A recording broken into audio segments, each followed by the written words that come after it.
¿Qué podemos hacer a partir de esta noche para ser más felices? De las personas depresivas, las personas negativas que están en ansiedad, están siempre mirando hacia adentro, ¿no? Hacia el ombligo, pero cuando tú te proyectas hacia los demás y haces algo de valor, de repente tu vida se expande. ¿Quién eres realmente? A mí lo que me gusta es intentar, porque no siempre es posible, hacer felices a los demás o aliviar su sufrimiento. Si tú no tienes esa resiliencia y no estás dispuesto a tener teatros vacíos, tampoco los tendrás llenos. ¿En qué áreas te sigues sintiendo perdido? Si tú, para poder estar bien en esta vida, necesitas a alguien que te complete, vais a estar mal. Suerte tiene todo el mundo y mala suerte también. Puedes crear el mundo que tú has soñado realmente. Si pudieras definir en una frase qué es el Ikigai, sería la intersección entre lo que tú quieres de la vida y lo que la vida quiere de ti. ¿Y cómo puede saber una persona cuál es su propósito? Primero tienes que saber quién eres tú. Cuando no sabes cuál es tu Ikigai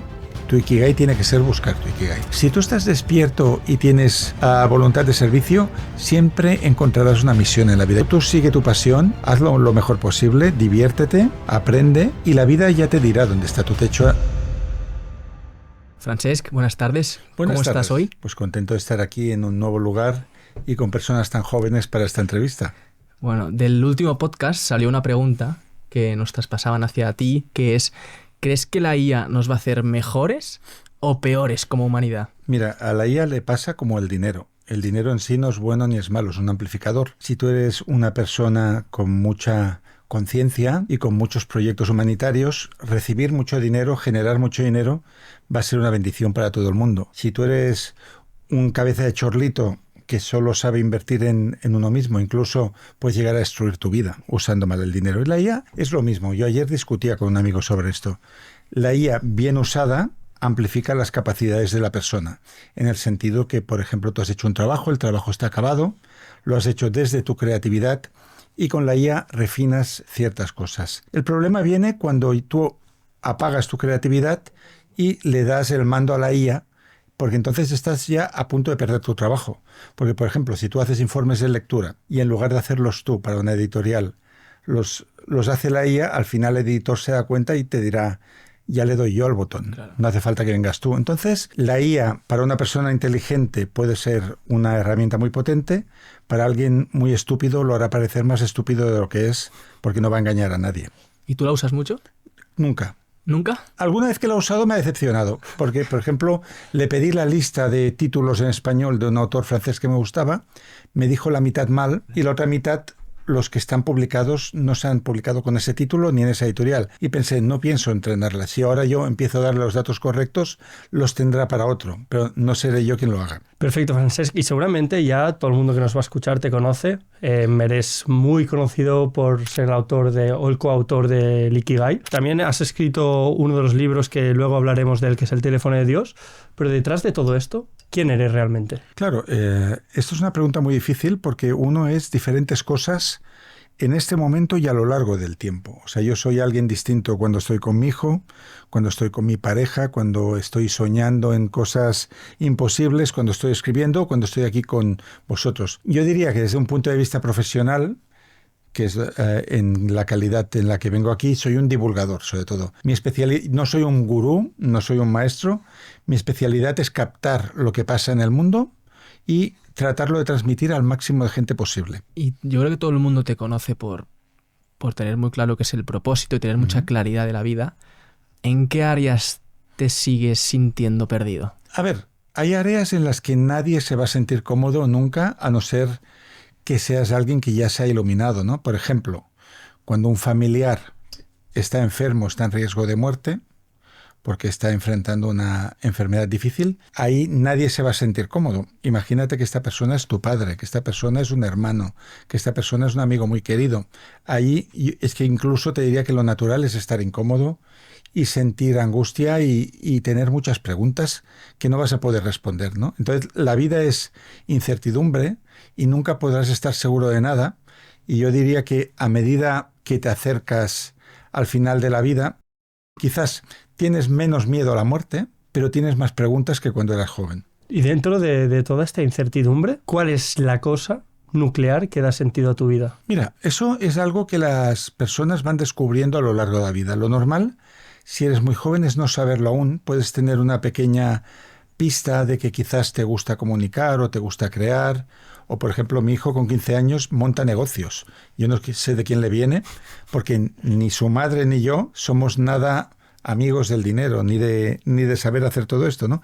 Yo lo que he descubierto en todas mis facetas, ¿no? Como editor, como sherpa literario, como profesor de idiomas mucho antes, como escritor, como conferenciante, que a mí lo que me gusta es intentar, porque no siempre es posible, hacer felices a los demás o aliviar su sufrimiento, tanto en un encuentro unipersonal con un amigo que está pasando en un mal momento, como en un escenario que tienes delante 500 comerciales que esperan algo de ti, ¿no? Pues mi vida es servicio a los demás y aquello que yo pueda aportar es lo que da sentido a mi vida. Qué bueno.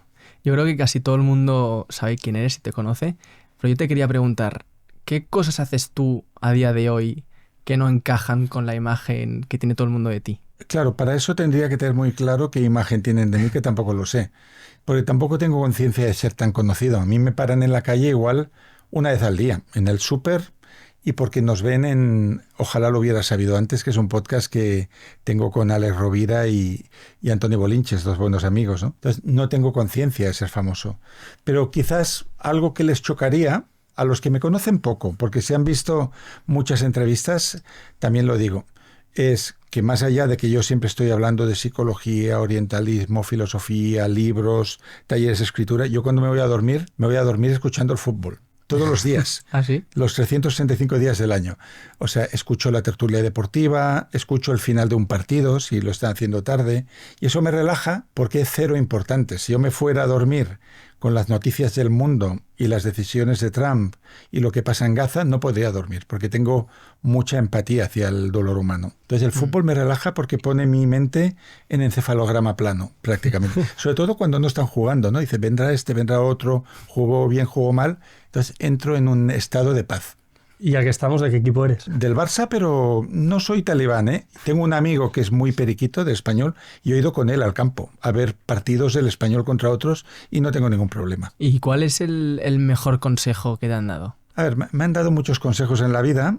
Yo recuerdo que cuando empecé en el mundo literario, pues era como cuando vosotros habéis empezado este podcast, ¿no? Tienes todo por construir, hay mucha expectativa. Entonces, la primera vez que conseguí publicar un libro para adultos, porque mis dos primeras obras eran para el mundo infantil juvenil, pues yo pensaba que esa novela iba a ser famosa en todas partes. La realidad fue que se vendieron 120, 130 ejemplares picando un montón de piedra. Y una biblioteca nueva que había en Sabadell me dijo, ¿tú quieres hacer la presentación aquí? Habían como 300 butacas. Y dije, vale. Entonces pensé en un show con un actor del Institut del Teatre, preparé una pieza piano, un gran montaje, y había una persona de las 300. El resto de las butacas, vacío. Y esa persona era un señor que pasaba por la biblioteca y le obligaron a sentarse. Y luego se sentaron a su lado las dos bibliotecarias, que cada una me compró 2 libros, yo creo por pena, y el señor ninguno, ¿no? Entonces cuando yo volvía, hecho polvo con el actor que iba en su coche, me escribió un amigo enfermero que estaba en el turno de noche y me dice, ¿qué tal ha ido esto? Digo, fatal. Digo, una persona y a la fuerza, un desastre. Y él me dijo, ten en cuenta, Francesc, que hay cosas que no salen a la primera. Entonces, esta mirada a medio plazo, que yo la intento transmitir sobre todo a los jóvenes autores, a la gente que inicia proyectos, es lo que marca la diferencia entre la gente que se retira muy rápido y la que realmente llega a alcanzar cosas. Si tú lees biografías, yo soy un gran lector de biografías, me gusta mucho Walter Isaacson. Entonces, por ejemplo, en la biografía de Elon Musk ves que hubo mucho fracaso antes de conseguir cosas que fueran relevantes, ¿no? Entonces, si tú no tienes esa resiliencia y no estás dispuesto a tener teatros vacíos, tampoco los tendrás llenos, porque te habrás retirado antes. Entonces, es muy importante la cabezonería, la visión a medio o largo plazo y ir corrigiendo, ¿no? Modificando la ruta, porque en el Ikigai, ¿no? A veces piensas, bueno, ya he encontrado mi propósito en la vida. Pero quizás no es exactamente ese, ¿no? La vida te puede decir, bueno, está bien esto que haces, pero tienes que hacerlo un poquito para aquí. Entonces es ir aprendiendo por el camino. Y eso fue un buen consejo porque me dio una mirada más a medio o largo plazo. Entonces no le di tanta importancia que hubiera una persona, 5 o 10. Pensé, bueno, si sigues escribiendo y lo haces bien, ya vendrán. ¿Y cuál ha sido el peor consejo? Bueno, a ver, mira, aquí hay una cosa muy graciosa. Hay un documental que yo recomiendo a todo el mundo que se llama Stutz, S-T-U-Z-T, que es el terapeuta más famoso del mundo, o de América como mínimo. Es el terapeuta de los actores y actrices. Es un tipo de Nueva York, típico judío, que vive en Los Ángeles y trabaja con gente de la industria. Y hay un documental que podéis ver en Netflix que habla sobre esto, sobre los consejos. Y él dice, el mundo está totalmente equivocado. Dice, porque hay muchos psicoanalistas que te dan silencio. O sea, tú estás pagando un montón de dinero, te sientas ahí y no te dicen nada cuando necesitas que te digan un poco por dónde tirar. Y los amigos, que son idiotas, dan consejos. Dice, en realidad debería ser al revés. Los amigos tendrían que callar y escuchar y el terapeuta al que pagas tendría que dar algún consejo, ¿no? Qué bueno. Entonces, sí que es verdad que según el tipo de amigo que tienes en cada momento de tu vida, pues por ejemplo, hay gente que le gusta la bronca y si te dice, me he peleado con tal, pues aún te dan más motivos para odiar a esa persona. No suelo escuchar demasiado los consejos, a no ser que los pida. Si me los dan gratuitamente, pues bueno, escucho porque soy una persona educada, pero no hago caso de lo que me digan. Qué interesante, ¿no? Está muy bien esto que comentabas de, oye, pues la gente que da consejos, si te los dan gratis... sí, y de hecho recuerdo con Joan Antoni Melé, que fue un gran promotor de la banca ética, Triodos, me dijo, Francesc, cuídate mucho de dar nunca un consejo a quien no te lo haya pedido, porque vais a acabar mal. No, porque hay una arrogancia en aconsejar a alguien que no te ha pedido tu opinión. Incluso con mi propia pareja, a veces se produce una situación graciosa, y es que ella me cuenta un problema y como yo soy muy racional, inmediatamente doy soluciones. Y dice, no te he dicho que me des ninguna solución, lo que quiero es que me escuches. Yeah. Sí, es muy interesante. Y otra de las preguntas que te queríamos hacer es, actualmente, si tuvieras que decir una cosa que te preocupa, que nadie lo sepa, algo que te mantiene en tensión, nervioso. Hombre, a ver, me preocupan los problemas del mundo como a toda persona sensible. Pues, por ejemplo, me preocupa dónde acabará la deriva autoritaria en los países más fuertes del mundo y qué consecuencias tendrá para el ciudadano a pie. Entonces me preocupa el mundo en general. Y en particular, pues si me entero de una persona que está sufriendo, está delante de un desafío, esta Navidad mi amigo más antiguo, mi amigo desde el primer curso de instituto, pues perdió a su hermano. Pues me preocupa cómo esta familia van a poder seguir adelante con todo esto, cómo se van a recuperar. Pues me preocupa poder ser útil, básicamente. Qué bueno esto de preocupar, ser útil. Yo creo que es un... Sí, estar haciendo lo mejor posible, ¿no? Cuando te dicen, bueno, ¿tú qué le preguntarías a Dios? Pues le preguntaría si realmente estoy en mi propósito o si podría hacerlo mejor. Quizás estoy poniendo la energía en una cosa que no habría que ponerla tanto aquí. Hay un lugar donde puedo ser más de servicio a los demás. Pues me gustaría saberlo. Ya. De hecho, una de las... yo creo una de las palancas para reducir la depresión es que la gente se sienta útil, ¿no? A la mínima... Y tú lo sabes mejor que nadie, ¿no? A la mínima que alguien se pone al servicio de los demás, pues se siente más lleno y por tanto... Tiene que ver con la autoestima esto. Mira, yo, desgraciadamente y por fortuna, recibo muchos mensajes de suicidas de gente que no conozco de nada, que me escriben emails. Si es una persona joven, incluso si facilita el teléfono la llamo y hablamos, ¿no? Y me doy cuenta que debajo del suicidio y debajo de la desesperación total está el sentimiento de que tú eres prescindible, ¿no? Un poco como el juego del calamar, que tú vas ahí y puedes morir o no. Si ganas, pues igual rehaces tu vida, pero si no ganas, pues eres carne de cañón. Y hay mucha gente joven que piensan que no tienen ningún talento, que piensan que no tienen nada que aportar y que por lo tanto, el día que no estén, pues casi mejor para los demás, porque dejan de ser una carga con sus quejas, sus adicciones, etcétera, ¿no? Entonces, la situación de estas personas cambia totalmente el día que descubren una sola cosa que pueden hacer por los demás. En eso Teresa de Calcuta era muy lúcida, que decía, si estás solo, busca a alguien que esté más solo que tú. Si estás triste, consuela a alguien que creas que está triste. Entonces, ¿por qué se produce esta alquimia? Porque en el momento que tú haces algo por alguien y ves el efecto, ves el impacto, tu autoestima sube, ¿no? Porque dices, oye, he sido importante para esta persona. Ha venido conmigo a tomar un café, se va mejor de lo que ha venido, ¿no? Por lo tanto, al final, el valor nos lo da el impacto que tenemos en el mundo, aunque sea en una sola persona. Y en la medida que podamos hacer cosas por los demás, tendremos más autoestima porque los demás son el feedback de del talento o de los dones que hemos traído a este mundo. Y justo un poco lo que estabais comentando se narra en el teléfono de Dios, ¿no? Una persona que se siente sola, una persona que no tiene, digamos, ninguna aspiración y que se encuentra perdido y que por hacer un gesto por otra persona, en este caso hacia una mendiga o una yonki, pues a partir de ahí va conociendo cómo puede encauzar su vida y cómo mejorar, ¿no? Que en este caso es Teo. Sí, Teo es un hombre anodino, aburrido, que tiene un trabajo que no le gusta, tiene una única amiga de la universidad, su vida es exactamente igual todos los días, es monótona, se siente en la rueda del hámster, vaya. Y el día que decide ayudar a una homeless que no tiene para pagarse la cena en el mismo restaurante donde él está, ahí se activa una magia. De hecho, la chica le da el teléfono de Dios, él no se lo toma en serio, pero a partir de aquí empiezan a cambiar cosas. Y eso es verdad, que normalmente las personas depresivas, las personas negativas que están en ansiedad, están siempre mirando hacia adentro, ¿no? Hacia el ombligo, de decir, uy, cuántos problemas tengo, mira todo lo que me falta, mira todo lo que podría hacer y no hago. Pero cuando tú te proyectas hacia los demás y haces algo de valor, de repente tu vida se expande.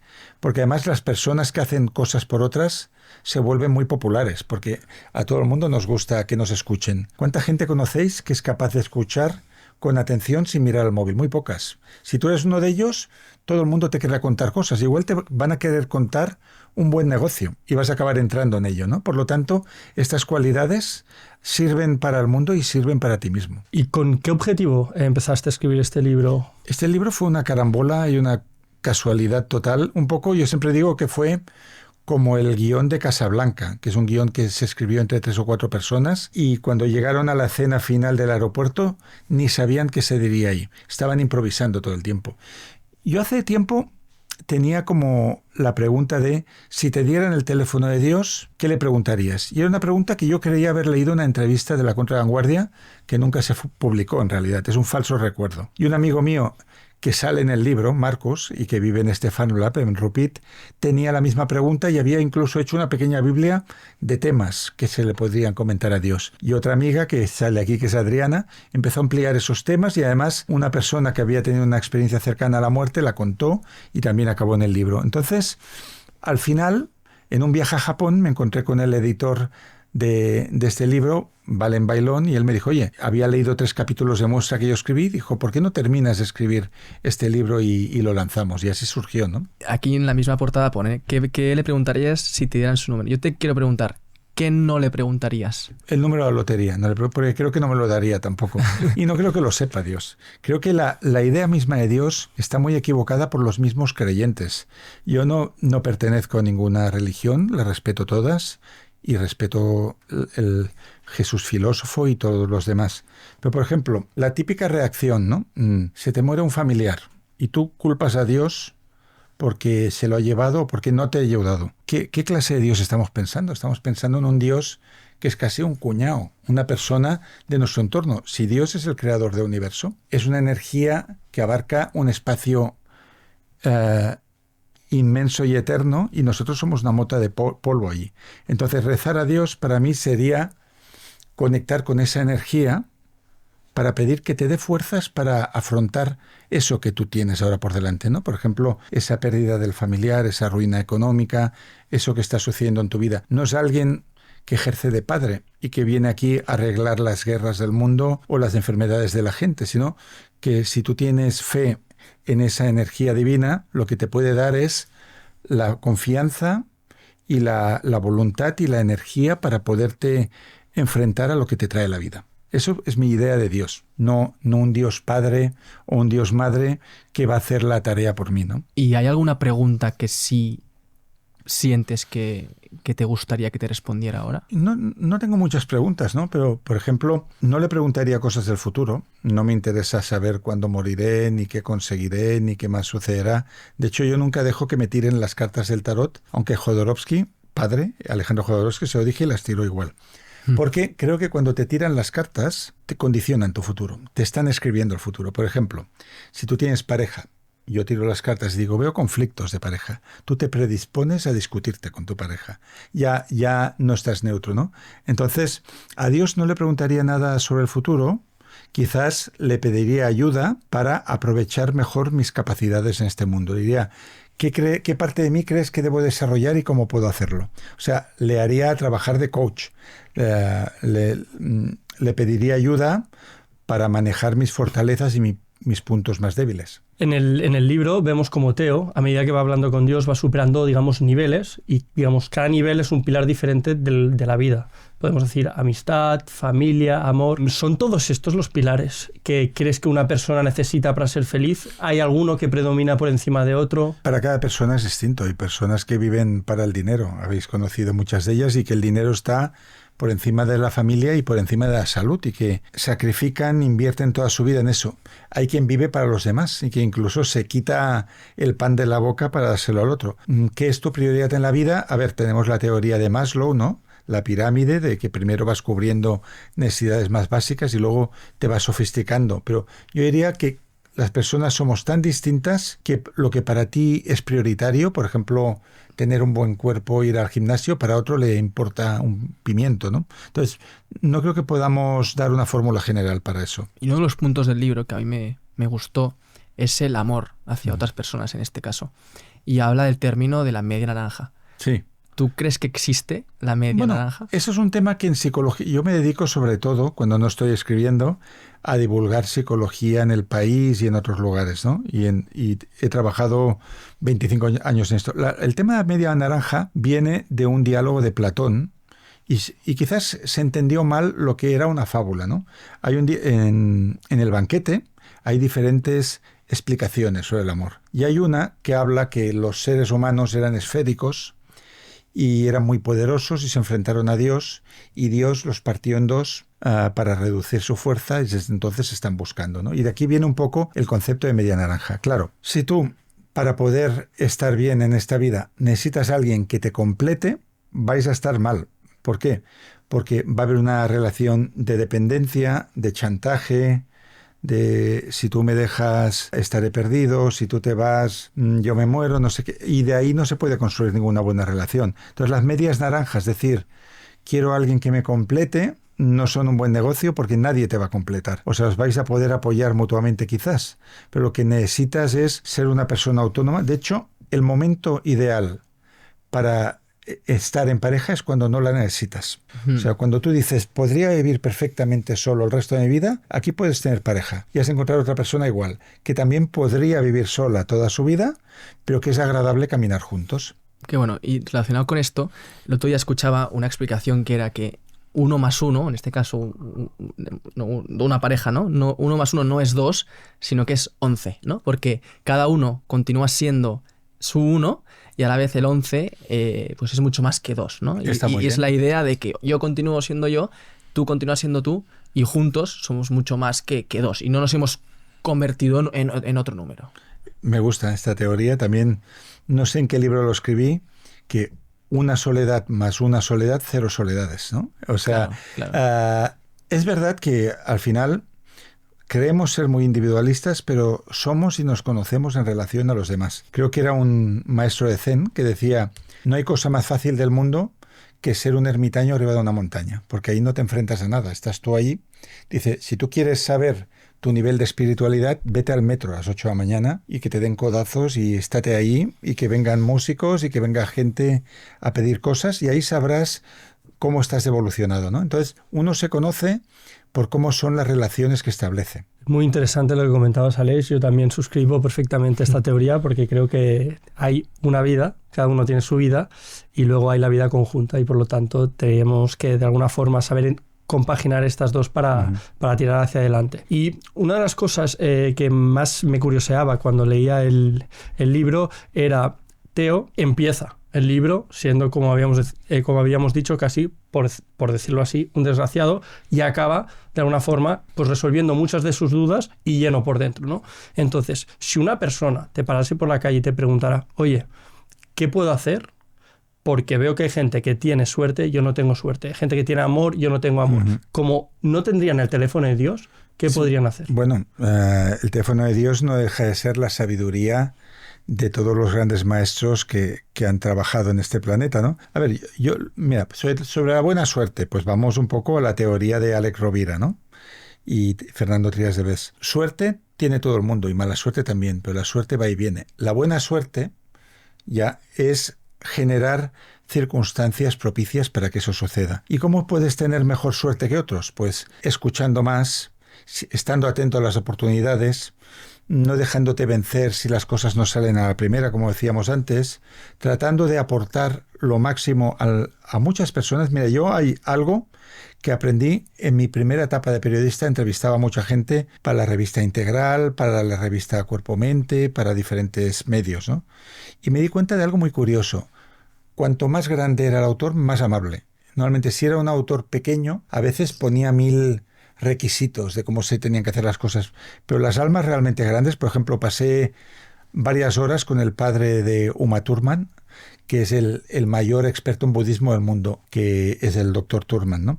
Y era como estar con tu tío. Y me di cuenta que estas personas tratan bien a todo el mundo, al pequeño y al grande, porque se dan cuenta que esta persona pequeña que está empezando en el periodismo, quizás de aquí 10 años, 15, van a tener un gran programa de televisión, de televisión, y tú vas a necesitar el favor de los demás, ¿no? Entonces, entender que todo el mundo es importante, que no hay nadie pequeño y que hay que tratar bien a todos, como dice la Biblia, sé hospitalario porque hay quien ha estado en compañía de ángeles sin saberlo. Eso ya genera buena suerte, porque además hay como una energía personal que si tú eres generoso, vas a atraer a personas generosas. En cambio, si eres un equilibrador o eres alguien que siempre yo te doy si tú me diste, te vas a encontrar con personas de la misma calidad. Entonces, a ti lo que te interesa es atraer personas que sean como lo que a ti te gusta de la humanidad. Por lo tanto, has de empezar dando tú el ejemplo. Eso en cuanto a la buena suerte.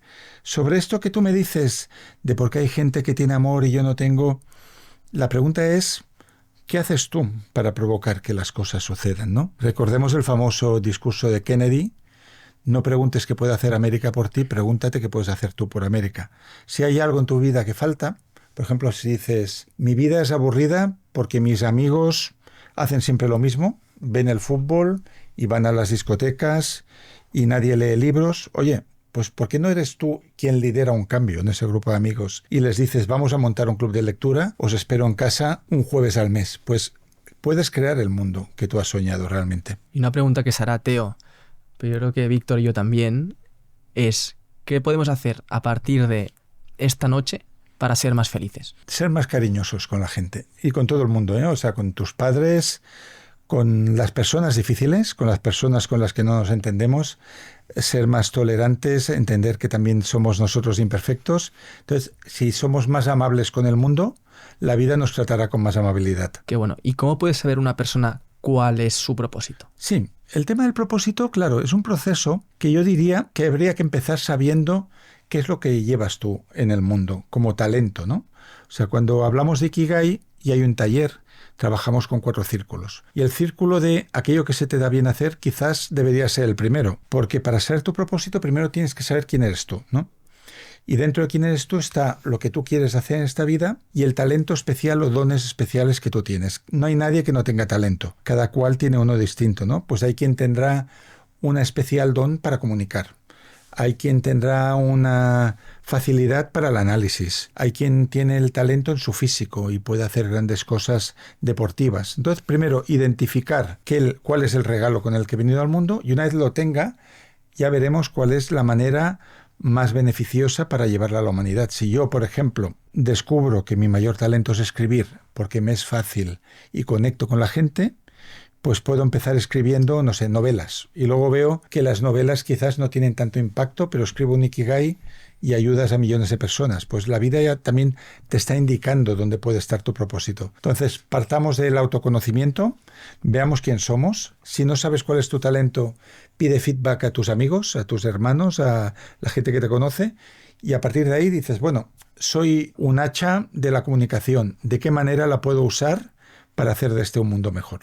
Y ahí aparece el propósito. Y si tuvieras que decir cuál es el propósito de Teo. El propósito de Teo, al principio de esta aventura, es encontrarse, ¿no? Porque eso es un propósito también, porque él está totalmente perdido. De hecho, cuando no sabes cuál es tu Ikigai tiene que ser buscar tu Ikigai. Entonces él al principio busca, entonces habla con esta voz que se presenta como Dios. Dios le pone pequeños retos, le dice, bueno, pues sal de casa, habla con otras personas, intenta ayudar a intenta hacer algo por el otro, no hagas siempre lo mismo, ¿no? Entonces, en la primera parte de esta aventura, el propósito de Teo es descubrir hasta qué punto puede ampliar, ensanchar su vida. Y luego va cambiando el propósito, ¿no? Tiene un pequeño propósito que es intentar establecer un vínculo con una persona que le está gustando. Luego adquiere el propósito de ayudar a dos frikis a escribir un artículo, un reportaje, un libro sobre una investigación que están haciendo. Entonces, si tú estás despierto y tienes voluntad de servicio, siempre encontrarás una misión en la vida. Yo cuando era pequeño había una serie que igual vuestros abuelos vieron que se llamaba Autopista al Cielo. El protagonista era Michael Landon. Entonces era un tipo que era como una especie de ángel en la tierra, que iba siempre con la chaqueta al hombro, caminando por la carretera. Entonces él entraba en un pueblo y veía que podía solucionar ahí, ¿no?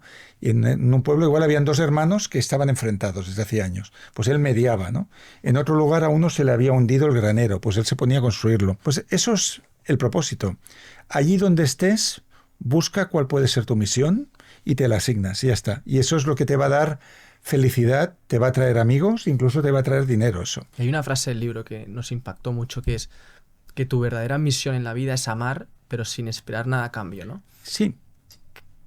¿Consideras que la gente hoy en día siempre ama a los demás al final esperando algo a cambio?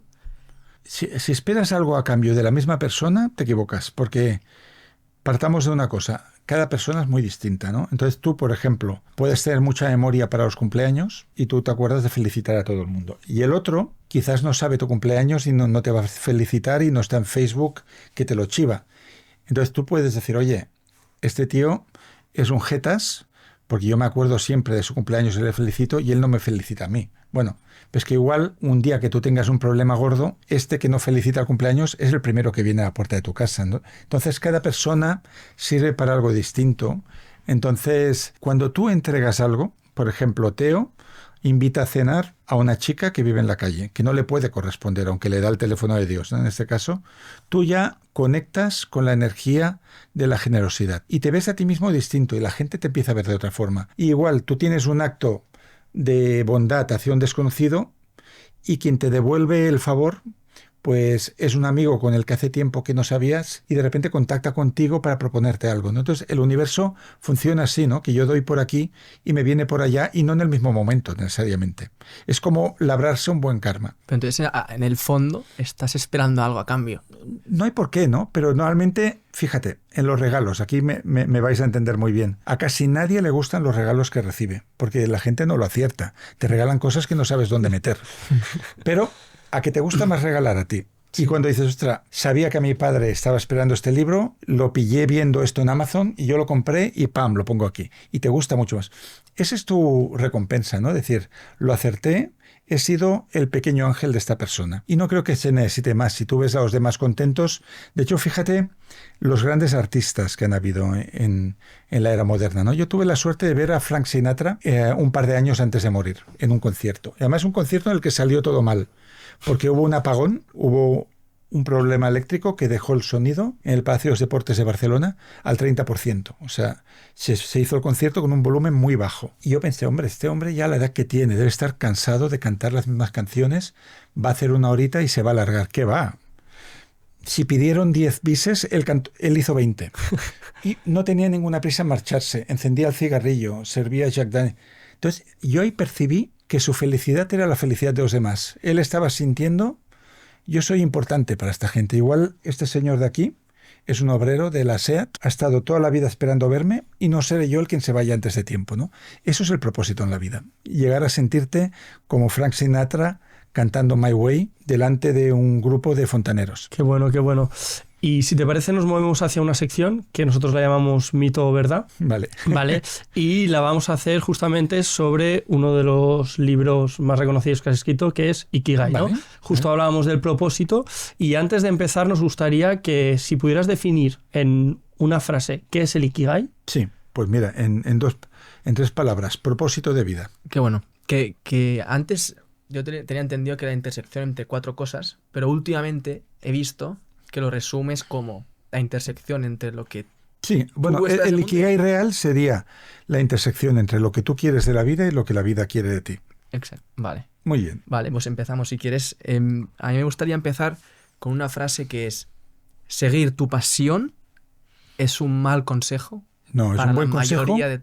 de las personas? No, es un buen consejo seguir tu pasión, pero hay que leer el feedback. O sea, hay que observar los resultados, porque si no, eres un mal empresario de tú mismo. Si tú, por ejemplo, esperas obtener éxito escribiendo un libro y el único motivo por el que escribes un libro es tener éxito, y cuando llevas 7 libros escritos sigues sin encontrar un editor y los libros que subes a Amazon tienen 2 reseñas y nadie te escribe un mail para decir lo importante que es, deja de insistir por ahí. Igual es otra puerta a la que hay que llamar, ¿no? Entonces, sigue tu propósito, pero escucha la vida. Escucha los mensajes del universo, porque el universo te dirá, mira, un poquito más por aquí, un poquito más por allá, por aquí sí, esto no. Entonces, tener un diálogo con los resultados de tu propósito. Entonces, si tuvieras que decir mito o verdad, sí, identificar tu Ikigai es sencillo. A ver, es sencillo hasta según el autoconocimiento que tiene la persona. En principio, si eres joven no es sencillo, porque requiere mucha prueba y error. Y uno puede equivocarse muchas veces incluso de carrera universitaria y de trabajos hasta encontrar uno donde se sienta bien. Es muy, muy raro que alguien encuentre de niño su propósito en la vida. Normalmente va a tener que estar en muchos lugares equivocados antes. Es complicado, pero es apasionante. ¿Y cuánta gente realmente crees que muere habiendo encontrado el Ikigai? Un porcentaje. Si aplicamos la ley de Pareto sería un 20%, ¿no? Que según Alex Rovira sirve para todo, ¿no? Pero yo te diría que la mitad de la gente más o menos muere razonablemente feliz, porque para muchas personas que aman a sus hijos, ver que sus hijos han conseguido establecerse en la vida y ser felices es suficiente Ikigai para ellos. No necesitan haber hecho grandes logros profesionales. Ese legado que dejan en los hijos y en los nietos es suficiente. Vale. Y otra frase sería que encontrar tu propósito en la vida no te garantiza dejar de sentirte vacío. No, al cabo de un tiempo. Aquí hay una cosa que además es muy propia de las mentalidades artísticas o emprendedoras. O sea, en eso es igual David Bowie que Elon Musk, ¿no? Normalmente tú encuentras un Ikigai, tú encuentras algo que te apasiona, pero lo normal es que eso dure un tiempo. Y pasado ese tiempo, tú necesitas reinventarte. ¿Por qué? Porque llegará un punto en el que habrás hecho ya todo lo que había que hacer en ese campo. Entonces vas a querer empezar de nuevo de otra forma. Y ese es el motivo por el que, mira, por ejemplo, un ejemplo muy aterrizado, ¿eh? Rosalía. Rosalía venía del Motomami. Dices, oye, ¿por qué ahora hace un disco que se llama Lux? Justamente porque no quiere hacer lo mismo. Eso ya lo hizo, ya lo exploró, ya triunfó, ya funcionó, ya la colocó en un determinado lugar. Ella, como persona inteligente y creativa que es, ha querido explorar un Ikigai musical distinto, llegando a otro público, y por eso hace algo totalmente distinto, ¿no? Entonces, en la vida de la gente creativa, de la gente emprendedora, sucede lo mismo. Cuando ya lo has conseguido, dice, bueno, ¿y ahora qué otra cosa podemos conseguir? Y así es el ser humano, ¿no? Que siempre va buscando nuevos retos. Y puede ser que entre un reto y el siguiente te sientas vacío. Es la travesía del desierto en la que tú te cargas las pilas y vas pensando en nuevas formas de llegar a la humanidad. Otra afirmación que nos gustaría ver si es verdad o mito es la de si las ganas de la búsqueda de este propósito, de este Ikigai, al final es una fuente de ansiedad. A ver, si te obsesionas por cualquier cosa, es negativo. Te lo has de tomar como un juego, ¿no? Yo lo veo mucho, 2 veces al año más o menos doy un taller de escritura. Y hay 2 tipos de escritores. Los que disfrutan escribiendo y lo pasan bien y que para ellos es un reto decir, voy a escribir 5 páginas y las escriben. Estos son los que lo pasan bien. O el que está obsesionado en si será comercial, si no será comercial, me lo publicarán, no me publicarán, qué opinarán. Estos están sufriendo todo el rato. Entonces, hay que confiar en el proceso y no esperar el premio, al menos de forma inmediata, ¿no? Por lo tanto, tú sigue tu pasión, hazlo lo mejor posible, diviértete, aprende y la vida ya te dirá dónde está tu techo. Además, no todo el mundo puede llegar al final del camino. O sea, mira, pensemos ejemplos prácticos, ¿no? Tú empiezas a tocar el piano. La probabilidad de que tú seas Lang Lang, que ahora mismo es el mejor pianista del mundo, uno de ellos, es un 0,0001%. Pero puedes llegar a ser un buen teclista en una banda de pop. Puedes ser un profe adorable en una escuela de música. Por lo tanto, tú simplemente sigue tu propósito, pon toda tu energía ahí. Malcolm Gladwell decía que eran 10.000 horas. Y quien te tenga que parar, que no seas tú mismo, ¿no? Ni tu mente. Que sea la vida que te diga, hasta aquí has llegado. ¿Te parece bien? quédate aquí. Si no te parece bien, pues empieza otra cosa, que quizás en esa otra cosa sí que vas a triunfar.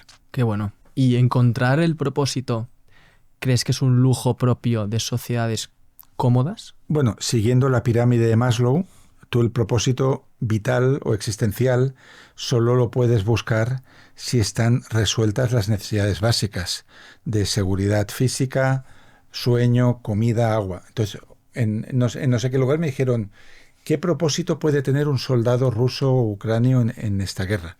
Digo, llegar vivo al final del día, que no hay otro propósito. Si tú estás en esa situación, salva tu vida. Y luego, cuando todo esto haya pasado y puedas tener una vida normal, como otras personas, ya iremos hacia propósitos más psicológicos o espirituales, ¿no? Otra afirmación sería que las personas muy exitosas tienen unas carencias invisibles que al final pues no les dejan dormir o les atormentan. Pero las no exitosas igual, ¿eh? O sea, tener éxito o tener dinero no significa ser peor que alguien que es absolutamente pobre. Simplemente quizás se amplifican, como lo que hablábamos antes. Sí que es verdad que si para tener éxito y para tener dinero has tenido que renunciar a todo, has trabajado 20 horas al día, no has visto a tus hijos, no has cuidado a tu pareja, no has cuidado a tus padres, no has cuidado de tu salud, al final te darás cuenta que lo has entregado todo y que estás vacío de vida, ¿no? Entonces, aquí la clave es lo que decía Stephen Covey en su famoso libro Los hábitos de la gente altamente efectiva, ¿no? Las claves, que él decía que en la vida tiene que haber un equilibrio entre lo urgente y lo importante. Lo urgente es importante para otros, por ejemplo, lo que tus jefes quieren de ti. Lo importante es aquello que solo te afecta personalmente. Por ejemplo, para ti puede ser importante aprender a tocar el piano, pero lo vas posponiendo porque lo que es importante para otros, que es urgente, te llena todo tu calendario. Entonces, una vida equilibrada, una vida exitosa, un éxito que sea realmente sostenible, sería una vida en la cual tú sirves a los demás, pero te sirves a ti mismo. Lo urgente y lo importante en el mismo nivel. Francesc, nosotros hemos querido hacer también partícipes a los seguidores y que te pudieran hacer preguntas. En este caso, ellos quieren que confirmes o desmientas la siguiente frase, que es: no todo el mundo necesita descubrir su Ikigai para ser feliz. Bueno, es que hay personas que su vida misma es un Ikigai. O sea, si tú hablas con un agricultor que es feliz estando en el campo, bajo el sol, labrando, conversando con los vecinos, quizás su Ikigai es vivir. O sea, su Ikigai es todo, y no es algo concreto que tiene que conseguir, sino el estar en esta vida y tener el privilegio de trabajar la tierra y estar con su gente es suficiente, ¿no? Entonces, no hay que conseguir cosas especiales para ser feliz. De hecho, vivir bien, vivir de acorde con tus valores y con lo que tú deseas en la vida puede ser ya un Ikigai. O sea, puedes tenerlo y no saberlo. Normalmente los que son felices lo saben los demás, porque aquel que es feliz no se lo pregunta, simplemente vive y ya está. Si has de darle muchas vueltas a la felicidad es que te falta, ¿no? Y otra de las afirmaciones que nos gustaría decir si es verdad o mentira es que el Ikigai se puede encontrar o se puede construir mejor en hábitos más pequeños que no en grandes sueños. Sí, hay que empezar. Bueno, es que los grandes sueños se han construido de manera pequeña. Walt Disney, antes de montar su productora, era ilustrador en un periódico. A nadie le dan la batuta para dirigir una gran orquesta cuando empiezas, ¿no? Entonces, si tú no pones atención a lo pequeño, lo grande nunca llegará. O sea, si tú conoces a alguien que es muy joven y está en su primer trabajo y lo hace con holgazanería porque considera que esa tarea no es importante y que ya se esforzará cuando vengan las grandes oportunidades, no llegará nunca a esa gran oportunidad, porque esa misma actitud de carencia, de mediocridad, te va a acompañar toda tu vida. Entonces yo diría que el genio, la genia, va a intentarte servir un café de la forma más genial posible también. Entonces son maneras de ser. Prácticamente yo estoy seguro que si hubiéramos conocido a Edison con 14 años, no debía ser un chico normal la manera en que sentía curiosidad por las cosas, en la que se relacionaba con la realidad. Entonces son maneras de ser. Qué bueno. Y otra frase que nos decían es que el Ikigai no tiene por qué ser ni permanente ni único. Sí, el Ikigai suele cambiar cada 6-7 años de promedio, aunque hay gente que puede mantenerlo más tiempo, incluso toda una vida, porque siguiendo lo que decía Rudolf Steiner de los septenios, pues 7 años es un periodo en el cual tú puedes haber completado ya todo lo que tú podías decir, ¿no? Si volvemos a hablar de fútbol, Pep Guardiola se fue del Barça porque decía que se sentía vacío. Bueno, si se sentía vacío, quizás ya había dado lo que había que dar, pero es que en los trabajos también pasa. Yo estuve 4 años como profesor de alemán y sentí que ya había hecho todo lo que tenía que hacer y que a partir de entonces iría la cosa en picado y actuaría en piloto automático, ¿no? Entonces es importante saber en qué momento te aburres en tu vida de algo para atravesar el desierto lo antes posible y encontrar un reto nuevo. Entonces, Ikigais, la mayoría de la gente que nos está viendo ahora, van a tener igual 5 o 6 a lo largo de la vida, que serán importantes. Los muy afortunados, quizás 1. Y alguno muy inconsciente, ninguno. Pero si se está viendo es que tiene un nivel de conciencia. Y luego va a haber momentos en los que va a haber 2 Ikigais. Que, por ejemplo, cuando ya hayas asentado tu vida laboral, quizás tienes tu propia empresa o tienes un trabajo que te gusta, sentirás que con eso no es suficiente y que necesitas algo que te aporte creatividad solo para ti, ¿no? Imagínate los típicos ejemplos que ponemos en nuestros libros, ¿no? Franz Kafka, por la mañana abogado, por la tarde novelista. Bueno, otros casos que tenemos, ¿no? Einstein era un gran teórico de la física, quizás el más grande de la era moderna, pero tenía una vía de escape que era tocar el violín y de hecho salía de gira como conferenciante, llevaba el violín y tocaba en sitios también. Pues es bueno tener un Ikigai profesional y un Ikigai artístico / alternativo espiritual, porque así cuando vienes como muy sobrecargado de lo que es tu trabajo, aunque te guste, tienes esa vía de escape. Y entonces hay que encontrar algo que no tenga nada que ver con lo que hacemos para podernos evadir. Yo, por ejemplo, no soy un buen instrumentista para nada. Tengo el mismo nivel de teclista ahora que con 19 o peor. Pero toco en bandas que casi no ensayamos y cada mes pues damos algún concierto. Pues para mí es un relax hacer algo que no estoy obligado a hacer bien, porque siempre en un artículo del País dices, bueno, que cada referencia sea la mejor, etcétera. Entonces cada persona debería encontrar ese jardín secreto en el que poder ser uno mismo y que no esté vinculado ni al dinero, ni al reconocimiento, ni a nada, sino que lo haces porque te da la gana.